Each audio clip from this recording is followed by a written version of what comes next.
Hey, welcome to my channel. I'm Patrice Schaefer. I'm so glad you're here. This is our farmer series. So this is where you get to see me do all the cool farmer stuff in my urban backyard. So basically what I'm going to show you today is how I did these two 8x4 garden beds. I'm going to take you to Lowe's, let you know the wood that I get and all the details. So if you're interested and want to know more, stay tuned.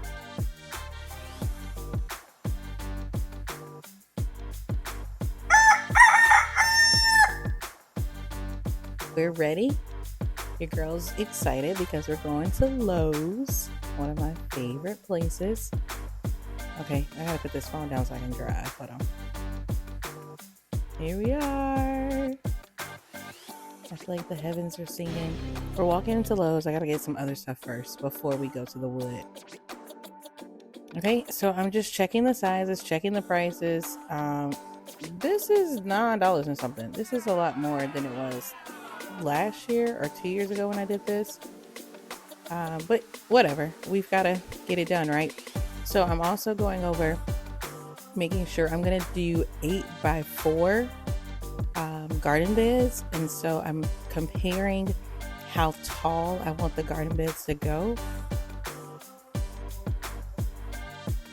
And so once I go back through my measurements and make sure that I'm good to go, we get for each garden bed, we're going to use 2 levels. And so that means that we're going to use 2 8x4 boxes, which means we need a total of 6 8-feet slabs. So I'm going to get 6 8-feet slabs per box. And then for 2 of those slabs, I'm going to get Lowe's to cut them in half. And those are going to be my size. Does that make sense? If you notice here, we're looking for if the wood is split or if it's already harmed, because that's not going to be good for your garden bed in the future. To the saw, and apparently it's out of service. So I have the right idea that, hey, I can do this myself. So I bought a saw. And of course, if you are doing this at home, your local Lowe's should cut the slabs in half for you. You don't have to get 8 feet, whatever the case is. But if you're doing this at home, you want to get your safety goggles. You want to get gloves. This is going to make sure that you don't get any splinters while you're holding the wood and cutting. And then also making sure that you have your cord out of the way. I have cut a cord before in trimming the hedges and things like that. And it doesn't go well. You have to buy a whole new thing. So I'm going to bring the 8-foot slab or the board over. And because I'm going to cut these in half, I'm measuring it out into 4 feet exactly. And so basically this helps so I don't have to buy as much wood. And so here with my 8 feet, I'm going to cut it in half into 4 feet. So I'm just making the measurements here, trying to get the tape measure to like work with me. And so I'm making my marks. This is the same thing that they would do at Lowe's or your Home Depot, wherever you're going to go to get your wood. And so I'm going to just cut this in half. And like I said, for each garden bed, I need 2 of these 8-feet slabs cut in half. You can do whatever size you would like, but what I would suggest is however long you're going to have it, make sure that you have that size for the edges. It's going to save you in the price of the wood, and you're not going to have to get as much wood or cutting done. So as you can see, this is my first time operating this power saw in years. I did this before with my dad, and so I had some glitches and stuff that was happening, but nevertheless, job got done, right? Because I am totally a handyman and a farmer. So here's my friend Amberly. She came up to hang out with me, and I put her right to work.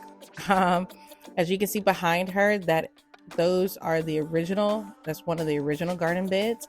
And so Amberly's holding up the 8-foot side.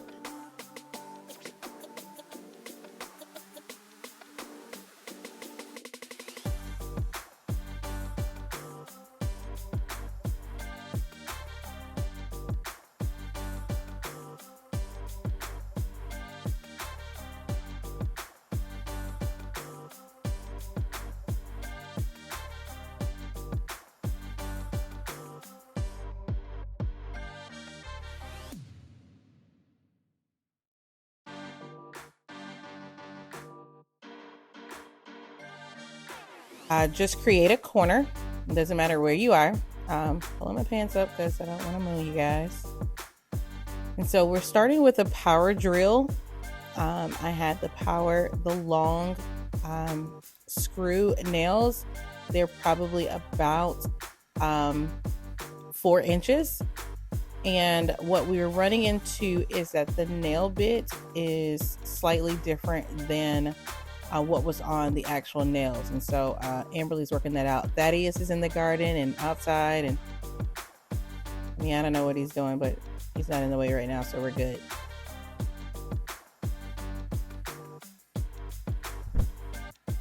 All right, so he went to get the hammer to help us. So he's upset. He doesn't want to work on the side that Amberly's on. And so he's going to come with his mama.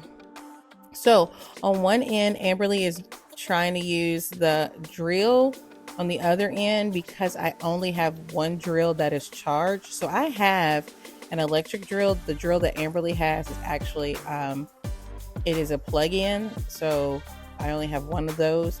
And so my electric drill, the battery was dead. So I'm going to use a hammer on this other end. With the old garden beds, I actually don't have the patience for the drill, and so I just hammer those away. Also, I use this kind of work in the garden as a workout, and so what better way to get the arms trimmed, right, than using a hammer.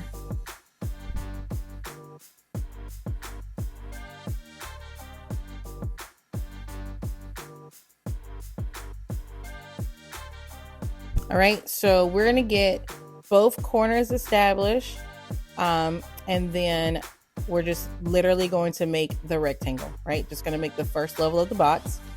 And so I'm going to continue hammering and nailing while Amberly is switching drills. She is determined, you guys, to make these drills work. I'm like, girl, grab a hammer and let's go with what we got. She was not buying it. All right, so we're getting ready to close the other end. Thaddeus now has a drill.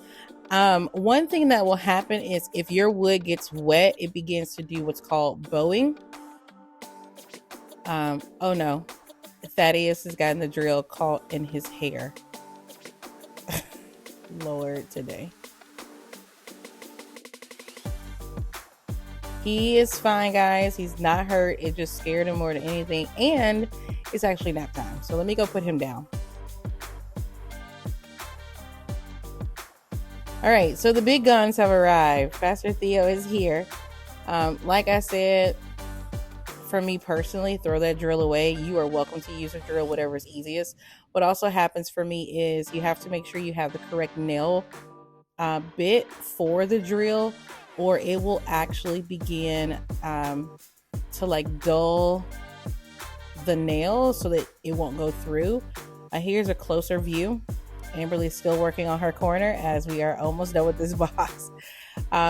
If you're nailing, you want to make sure that you're going through the center of the inside board, because if not, it will begin to pierce through or whatever the case is, and that can become a problem. So just take your time here. There's no need to rush. You've got time.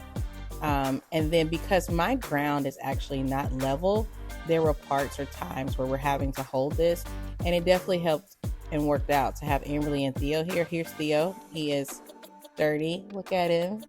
Isn't he lovely? He came out to help us damsels in distress.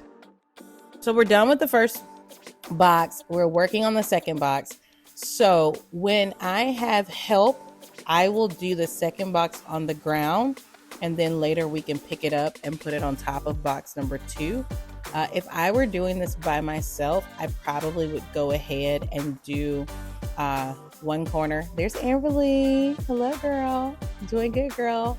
Work it. Okay, work it. If I were doing this by myself, I probably would go ahead and do one corner, like either inside or on the very outside of the box, so then I could pick it up and put it on there myself. But if you have help, it works out. This definitely can be done without help. And this is just so we can see a closer view of the work it takes. So we're all going to pick it up together, place the box on top. And so that's how we go to having. And if you can see underneath, it is not level at all.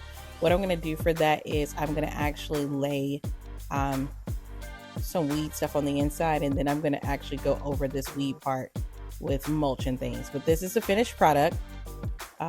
2 garden beds. The second one I did by myself because the people slowed me down. But this is where we are right now. Hopefully that helped.